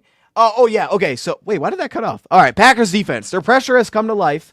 That's the thing that I put. Pressure has come to life. Wooden and Gary and Wyatt. Now, they only create a 22% pressure rate, and they don't blitz a lot. I thought they blitzed a lot more on third down against us, so that may be the difference. But they don't blitz a lot in general, and the last couple of weeks we've seen that. So I think we've done a really good job. Goff has created things off script. This could be one of those teams to do that, create things off script, have Goff move around a little bit, and hopefully we do get a better job versus what they create as pressure pieces, like we did last time we played this team, on the interior specifically, than we have in years past, or we've seen recently, because recently I think the Packers have started to get after teams a little bit, and early this year, like I said, they didn't create pressure unless they brought 5. But we're seeing right now is that 4-man rush has become a lot more effective for this team, so let's go to it. So, do we bring in Josh for the practice squad? Josh who? Let me know who you're talking about. Laporta, Brock, and Patrick will cause mismatches. I think so. I don't know that Brock causes I'm going to be honest. I don't think Brock causes many mismatches, to be honest. I don't think there's many people that struggle to cover him. I think that Brock gets hidden a lot, and he's tough to deal with because teams just don't focus on him. Oh, Josh Reynolds. Oh, okay. Wait, Josh Reynolds get released? I didn't even know that. Yeah, I would. I mean, I like what we have in Patrick, but I don't have any issue with having that guy. Josh got released. I didn't know that. I would definitely bring him in. But I don't know if he wants to be here, to be honest, so he probably won't come here. I would assume that he doesn't want to be here because the Lions wanted him, and he didn't sign back, so he probably just doesn't want to be here, so probably not. But if it was Madden, yes. I didn't know that happened. That's a good look, Timothy. I'm going to look into that. Matt LaFleur is incompetent in big games. Hey, I hope so, dog. I hope so, dog. Hopefully he's trash. Hopefully he's trash in this game. But yeah, no, I mean, look, man, I think that Brock is more sneaky on third short. He could definitely be in this game. So let's go to, so I was talking about their base coverage is cover 3. Now, you're going to see sky coverage here. Safety rolls down McKinney. You can attack McKinney in zone coverage when he's playing under. He's much better here than he is here. When he's the post safety, he's a lot better than being the guy that races back underneath. But you can see the separation you can create. Linebacker's aggressive. Evan Williams giving space here, and you can see the opening. This time it's on Nixon. You run the dig underneath. This guy's playing with too much space. You just got to make the throw. Like, you can definitely work that. Again, you could already see them dropping out into it here pre-snap. Cover 3, Evan Williams. This is where they're comfortable. They like Williams driving. They like McKinney dropping. So if you can get that where you're getting McKinney underneath, that's where you probably want him rather than having Evan Williams settle. Now, here's the big thing. So this is a good job by Miami. They kind of created like a huge overload here, and they basically said, okay, you want to roll into the sky. Now, he does a nice job, and I think that this is something they really do well.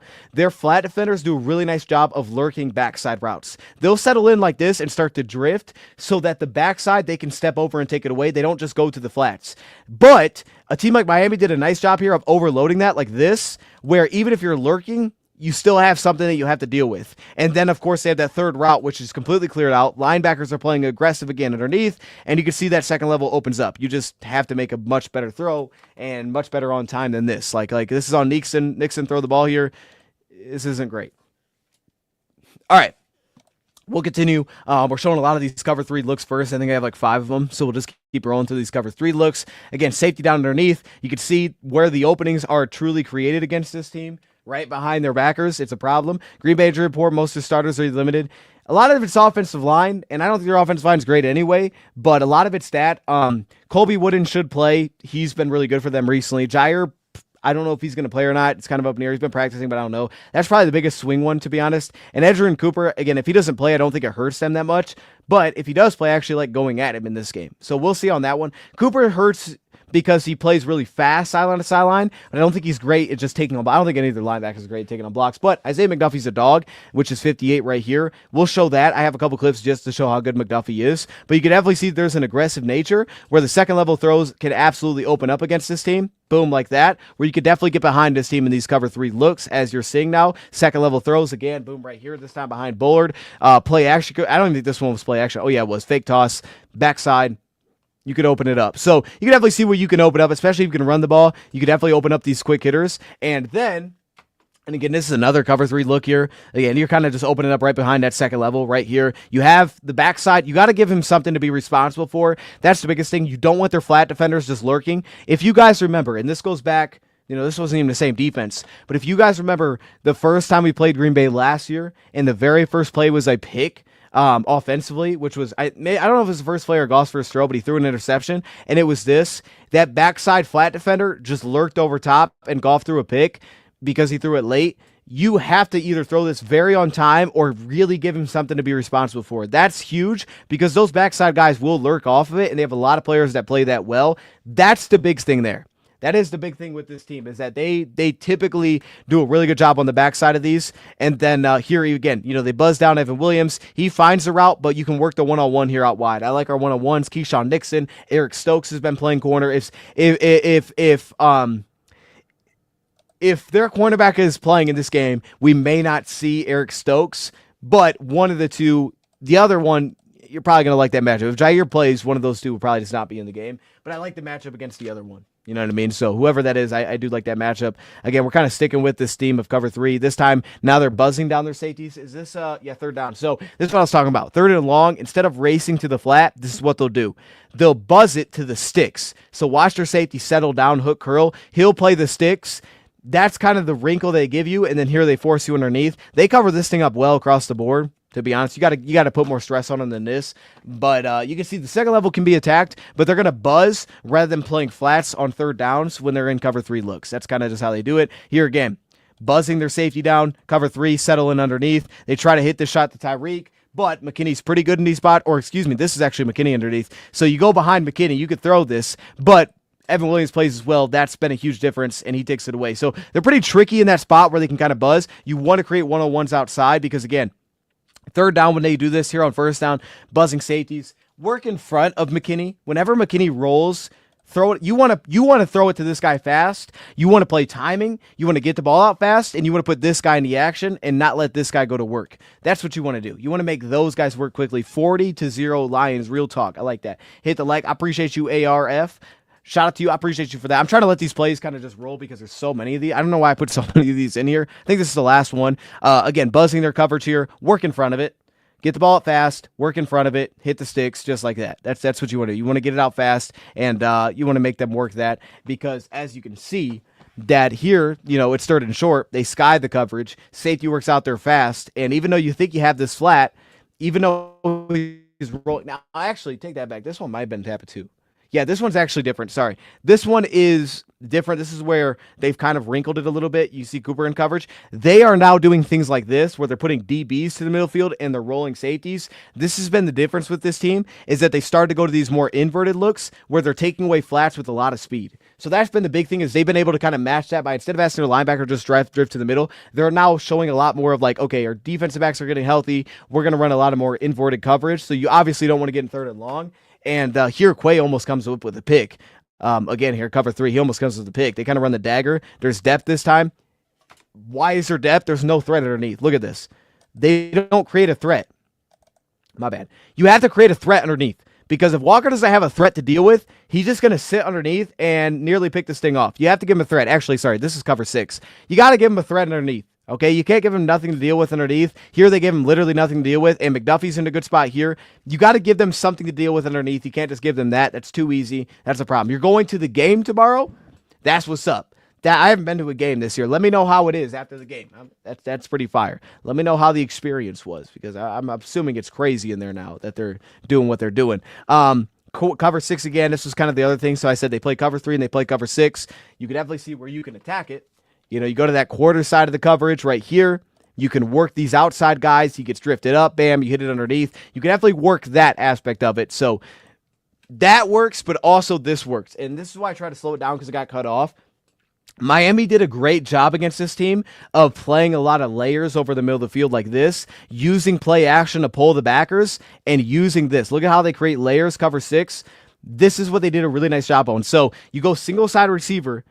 You go heavy on the opposite side. They're going to play single side receiver as a cover 2 look. That allowed them to do things like this and, kind of create layers over the middle of the field. So they did a really nice job in response to kind of that cover 6 look a lot in this game. I think they had a really good response to it. And then you can see here again. Who's their guy that struggles in zone? It's this guy. All right. This isn't even play action, but he's completely lost here.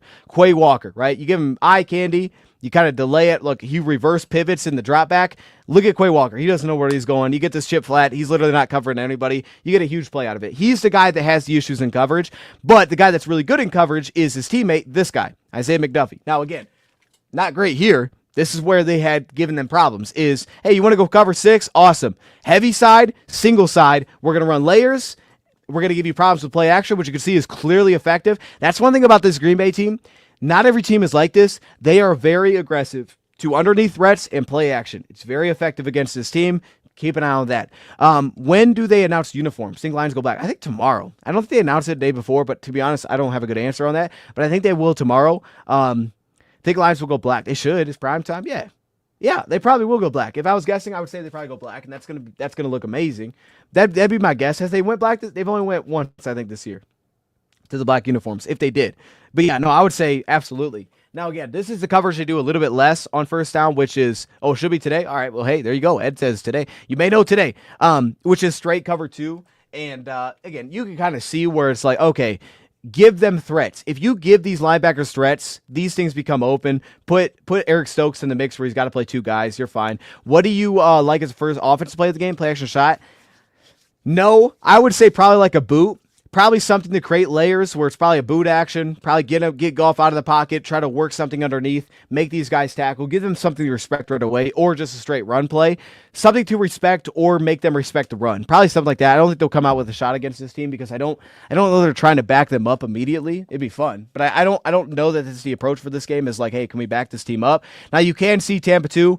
Quay Walker doesn't do a great job of reading through multiple defenders. So when they do go Tampa 2, especially when you get to like the high red zone or the red zone and they're playing a lot of 2-deep coverage, you can definitely work the second level again. Give them a threat underneath. These guys are all watching that. Clear out the linebacker. He's wide open. Just make the throw.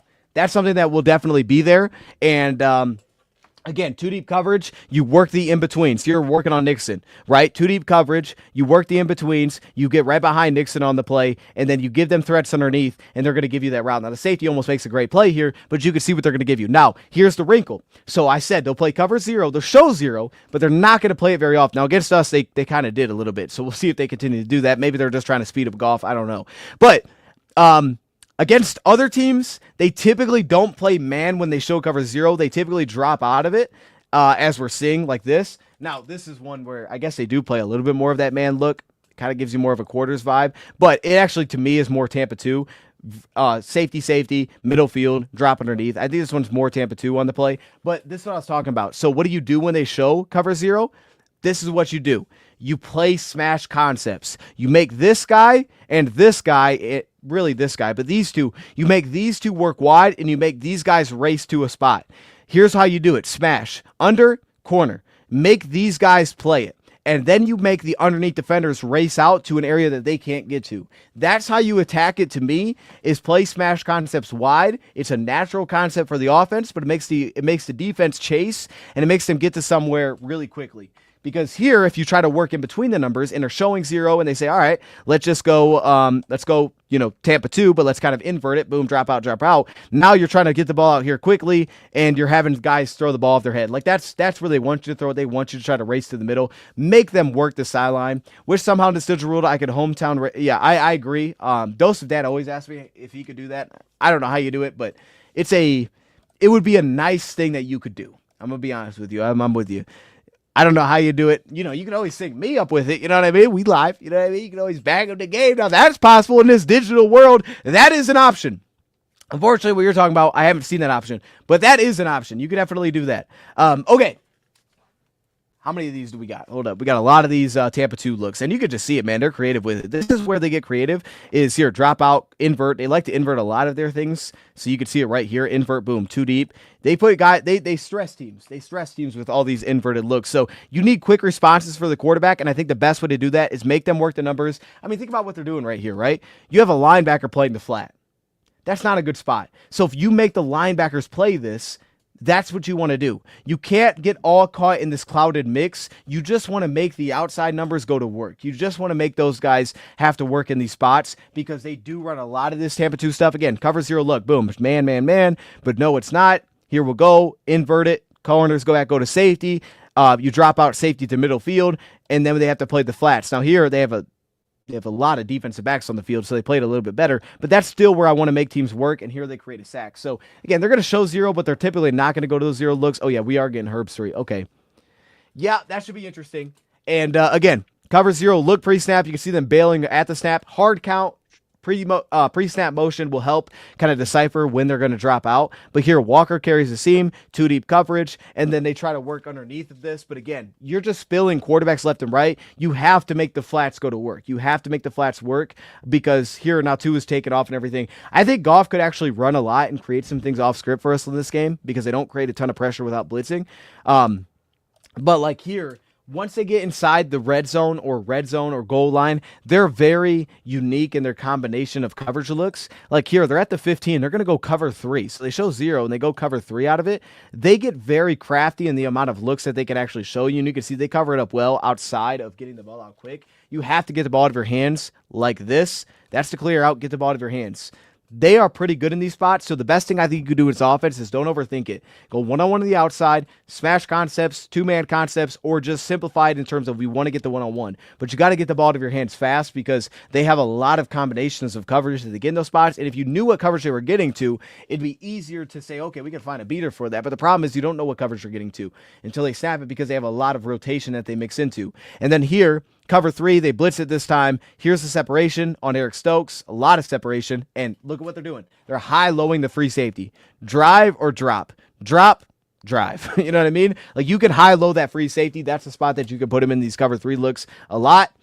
Just like this. High-low the free safety. Again, watch what they do here. This time they actually bring a blitz, so they kind of go to cloud cover 3, so cornerback becomes the safety. But you can see what you can create. High-low the free safety, right? He settles down, you go back over top, and then this time they go at Stokes. It's just not a great throw, and it's incomplete on the play. Actually, I think this is one of those where, yeah, they could have went underneath too. I mean, they're blitzing underneath here, and you could just, go underneath here with this, make them tackle. I like the attacking the sidelines against this team. I think it works. Wish Dan Miller was national with him and Dose. We would be hyped all game long. He should be. I mean, you know what I mean? Like Dan Miller, I mean, he just does it for the Lions, and we appreciate it because he's a homer, and that's good. Because if he was national, he wouldn't be able to be that guy, and he wouldn't be as amazing as he is. You know what I mean? Because then he'd have to hey, let's not be biased. But no, we want to be biased. By the way, the national announcers are pretty darn biased anyway. You know what I mean? It's just natural. You're going to be biased to things. So yeah, he should have that recognition, but him being our home station makes it beautiful because he's really good at what he does. So here's what they do well. All right, let's get to what they do well real quick. Here's what they do well. Isaiah McDuffie is what they do well. Watch McDuffie here. So they're going cover 3. But if you notice on the backside what they're doing, he's going to run a vertical trying to pull the safety, but watch the linebacker here. He carries it, safety drifts back over top. This is who's really good in zone for them is Isaiah McDuffie. Now, I think you can take advantage of this because if you know that the backside, we showed the flat, backside hook curl, if we know these guys are going to lurk and take these things away, you can see the vacated zone. Now, it allows this guy to step down, so if you can run the dig, you can try it, but you can see where you'll vacate the team. You could definitely vacate out of that, but he's their guy. Here, quick throw, right? 3 deep on the play. Watch McDuffie. Boom, break on the ball, breaks it up. McDuffie is one of their best underneath players, not Quay Walker. Go at Walker, not as much McDuffie because McDuffie is very good. And then you can see their cornerbacks were even in a broken play. Now this picks up like 15. This is a broken coverage. This should not be played like this. And I don't know who's in the right here. I would assume McDuffie's in the right because he's really good. And Nixon out wide, that could be a little bit hit and miss. But the point is, this is a broken down coverage, right? He's going to the flat, which tells me that this is probably cover 4 based on how this guy's playing it, which means that Nixon playing underneath like he is here, which he's playing like cover 6, means that there is a complete breakdown here where you have 2 guys playing the same zone and allows the spacing route to be open. That's a breakdown on their part. That is not a that's not necessarily a beater. That's just a broken coverage. Now, once you get inside of 20, 2 deep. So we show cover 2, we show cover 3, but it's 2 deep in a lot of these spots. Here's how you create out of it. Like this. Vertical out route. Again, the numbers. If a team wants to play 2 deep, hit the numbers. Hit the numbers, make them work the numbers, make them respect that. I think that's the best way to do it against this team. And then again, we get back to these now cover 1 looks. How do you beat this? Stacks and rubs. Look at what you're doing here. They're locking man. So what they're doing is they're not switching things off. They're just they're not trying to roll this guy over top to take this.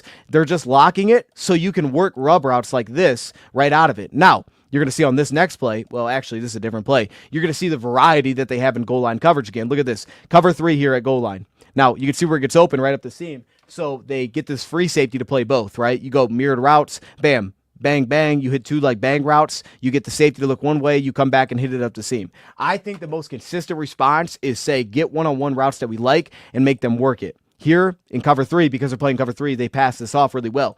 I wouldn't even worry about that. I would just say, who can I get one-on-one? Is that Saint? Is that Laporte? Is that Patrick? Probably the guys with more size. And who can I work out wide? That's what I want to do. Then I can also get the sense of they go in man or zone. They're probably going zone because that's what they do. But then who matches up on who can give you the sense of man or zone. But that's how I would do it. And then I would also utilize motion.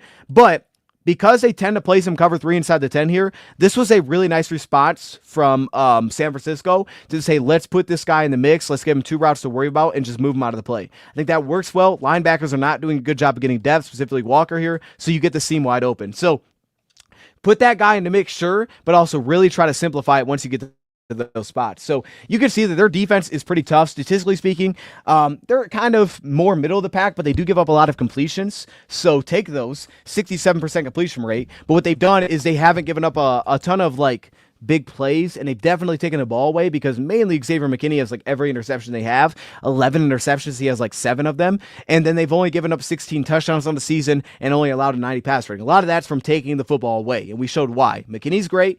Backside coverage is really good, and they're going to carry the backside. So you can open up things out of that. You have to take advantage of that, but I like getting the ball in my hands. I like layers. I like making the quarterback make a fast read rather than holding the football. Once he starts holding the football, I got a problem. And then also, Goff extending the play can help.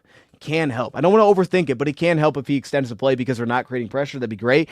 Run defense, only allowing 4.2 yards per carry is pretty good at 106 yards per game. That's really good, but I do think we'll find success there. I think David Montgomery will run the football well. So I think Monty would be the player to watch. I think he's going to have a big game. He had big jump cuts last time we played this team. Our tight ends blocked well. He played the game pretty well, and I think he will again in this one. So when you take into account who we're expecting to play, who's expected to miss, Carlton I think is going to play. That's going to be huge for this team. I think they're going to attack us on the outside. I think they're going to make us work one-on-one. Flip side is I think Decker's probably going to be out. Skipper's probably going to be in. Taking into account what I just showed about this team, and I think both teams are going to have unique wrinkles for this game, but I think the way we caught Green Bay off guard was using different coverages like Tampa 2 on a 2-yard and a 2-yard have to have it kind of down versus playing what's typically expected to throw out their coverage. I think when you see what Glenn's probably going to do, which is I got to limit the big play, can't give up the big play against this team, I think both offenses will be better. I think they're just naturally going to win some one-on-ones out wide, and I think they're going to continue to press us there. My score prediction as of now in a game that is a 3.5-point spread is Lions 30, Packers 27. So finally, I do have the Lions hitting the over in this game. I think the Lions can put up a lot of points. I think the Packers can too. I'm going 30-27. Maybe 30-28 is a better spot here. Maybe it's a little bit more straightforward. But I'm going to go 30-27. I'd love to see 30-20. I'd love to see us handle this team again. I think it's on the table. We can do that. But with the injuries, I'm going to say it's a little bit tighter. So I'm going to go 30-20 Lions win this game. I think we hit the over like we showed the bet on early, which reminds me to give a shout out to BetUS, YouTube 150. That is the code. Chat right now. If you haven't yet, or if you already did, throw it in the chat. Give me your score predictions for this game. I'm going 30-20. Give me your score predictions. I got 30-20 for this one. I think Tim Patrick and Laporta will be good in this game. I think Monty will be the guy to watch for as the rusher. So if you're looking at prop bets, I would look for Monty. That would be my player to watch in this one. Running football is Monty. And I do think that we get an interception. And then defensively, player to watch is clearly Kirby. One, Packers are going at him. Packers are going at him in this game. And they want to go at him. Kirby's got to match that aggression with aggression. I think they're going to go at him by doing this. They're going to say, okay, Kirby's going to be aggressive. He's going to step down. We're going to get behind him. So we're going to take vertical shots. We're going to make these cornerbacks cover. So our cornerbacks don't give up the big play. That's the big thing. Terrion, Carlton, don't let someone run behind you. That's all I'm really worried about, especially early. Don't let these guys run behind you. And if you don't let them run behind you and you make them work underneath, eventually he's going to throw it to you. And that's how I think you have to play this and let Kirby be as aggressive as he typically is. So we just did the full breakdown. I got the Lions 30-27. We'll see if we can get back to kind of hitting this.